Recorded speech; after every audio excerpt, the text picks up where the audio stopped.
Ça y est, la Ligue 1 reprend dans quelques jours, l'excitation est en train de monter, et au moment où on est en train de faire nos petits pronostics et d'attendre le début de la saison, on essaye de deviner un petit peu les équipes qui pourront être performantes cette saison, et pourquoi pas identifier les surprises de cette bonne vieille Ligue 1. Et du côté des surprises, les amis, j'ai envie de vous évoquer une équipe que je considère comme étant la possible surprise de la saison prochaine, une équipe qui pourrait terminer européenne et peut-être même vraiment haut au classement. Rendez-vous dans le nord de la France, on va aller du côté du Racing Club de Lens, on va en discuter tranquillement. Bienvenue sur la chaîne Podcast FC, on est bientôt à 1000 abonnés, voilà, vous connaissez un petit peu le speech habituel. N'oubliez pas de liker et de vous abonner pour me soutenir, ça m'aide énormément.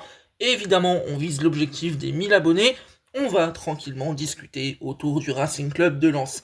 Et évidemment, pour commencer à parler de Lens, j'ai envie de vous parler de Monsieur Pierre Sage, les amis, qui est donc le nouvel entraîneur des 100 et or, un entraîneur que j'ai beaucoup aimé sur la chaîne, j'ai fait pas mal de vidéos dessus, je l'ai pas mal défendu au moment où à l'OL, il était menacé notamment par quelqu'un de très compétent, de très droit, bien évidemment John Textor, vous l'aurez compris, qui est évidemment un gestionnaire exceptionnel.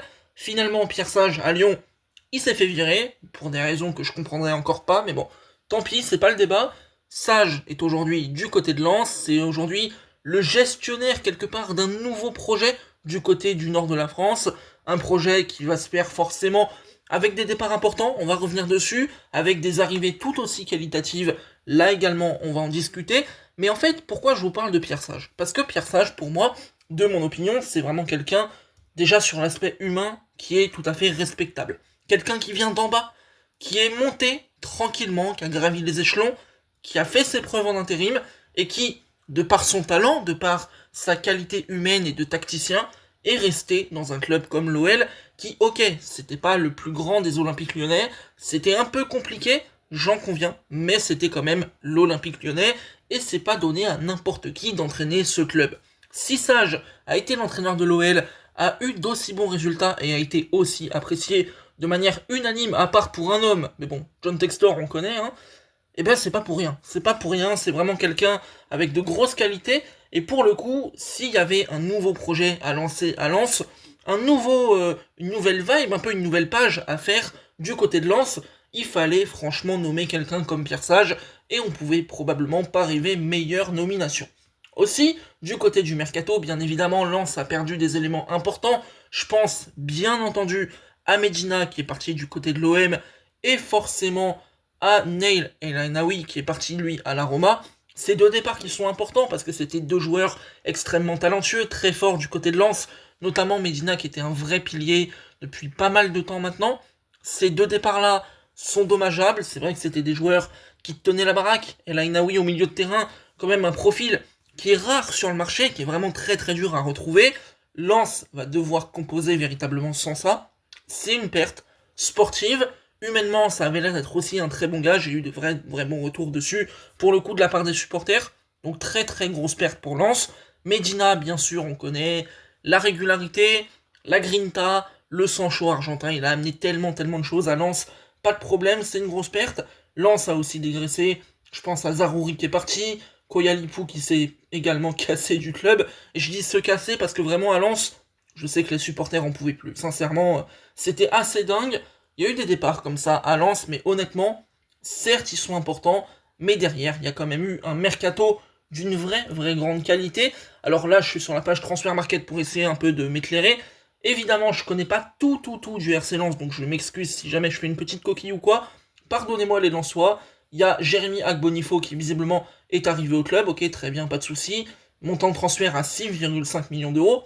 Je pense qu'il était déjà même arrivé un peu avant celui-là. On a Baïdou en défense centrale, côté, voilà, 8 millions d'euros de transfert, défense centrale, 21 ans. Il arrive de Salzbourg, je sais qu'il est bon, je sais qu'il est prometteur. Pour le coup, je le considère comme étant une vraie grosse recrue. Aujourd'hui, il est évalué à 8 millions d'euros, valeur du transfert, pas de problème. C'est un joueur que je considère avoir du talent, qui peut apporter vraiment à Lens pour le coup. Vraie belle prise. Morgan Guilavogui qui revient d'un prêt. Je pense qu'il était prêté en Allemagne avec une option d'achat qui n'a pas été levée, ou alors il y a eu peut-être une clause de rachat de la part de Lens. En tout cas, il est revenu. Udol, bien sûr, grosse recrue là aussi, un latéral Certes, physiquement compliqué, parce que bon, on connaît la rupture des ligaments croisés, je ne sais combien de fois, c'est difficile, mais joueur d'une vraie grosse qualité pour le coup. Si t'as un effectif, ou entre guillemets, tu veux pas mettre trop d'argent, ou alors tu limites le risque financier en attirant des joueurs qui sportivement sont fiables, honnêtement, je considère que Mathieu Hudol est une option qui est très bonne. Donc ça, y a pas de problème là-dessus. Robin Risser-Rocage, je l'ai suffisamment défendu sur la chaîne, j'en ai pas mal parlé, gardien qui est jeune, talentueux. Je sais pas dans quelle mesure il sera vraiment titulaire ou quoi. Je pense qu'il jouera, honnêtement, je pense qu'il jouera, mais vrai bon gardien, de grand talent, de grosse qualité. Il a seulement 20 ans, 1m93. C'est assez fou. Très bon recrue, très bonne recrue, pardon, de la part de Lens. On a bien évidemment la recrue, j'ai envie de vous dire, un petit peu star de ce mercato, un peu la recrue ultime, qui est Florian Thauvin. Et là, honnêtement, les amis, il faut qu'on fasse un petit arrêt sur Thauvin, parce que c'est une recrue incroyable. Recruté pour 6 millions d'euros. On sait que Lens le voulait déjà il y a un petit moment, avec Jean-Louis Léca, qui avait vu des vidéos, qui s'était intéressé, qui avait voulu l'attirer du côté de Lens. Ça n'avait pas pu se faire. Finalement, ça y est, Thauvin est à Lens. Premier match amical, le mec il arrive, qu'est-ce qui se passe? Passe D. Bon, ok, très bien. Ça commence très fort, ça démarre vraiment bien. Thauvin, côté à 5 millions d'euros, pas de problème. 32 ans.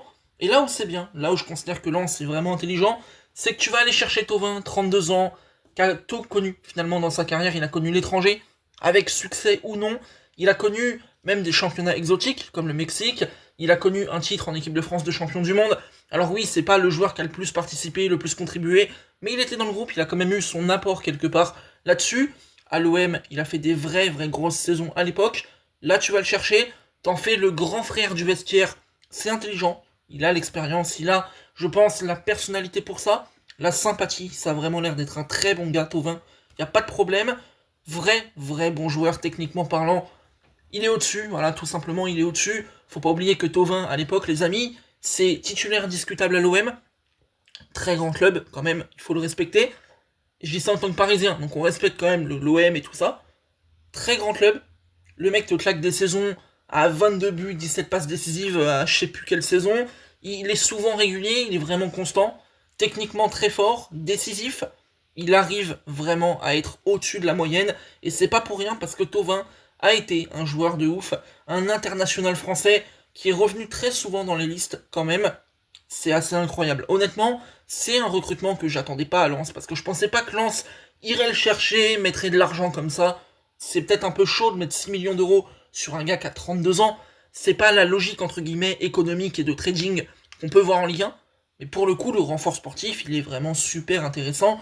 Et on va aller sur les stats un peu de Thauvin, parce que les gens n'ont pas forcément vu, ce que je peux comprendre et tout. Et ils ont un jugement sur Thauvin, que je peux comprendre également. Mais en fait, faut pas oublier un truc, c'est que Thauvin a été absolument incroyable en Italie du côté d'Udine. Il a fait 26 matchs la saison passée, 9 buts, 5 passes D. C'est pas des stats qui comme ça ont l'air ouf, mais faut pas oublier un truc.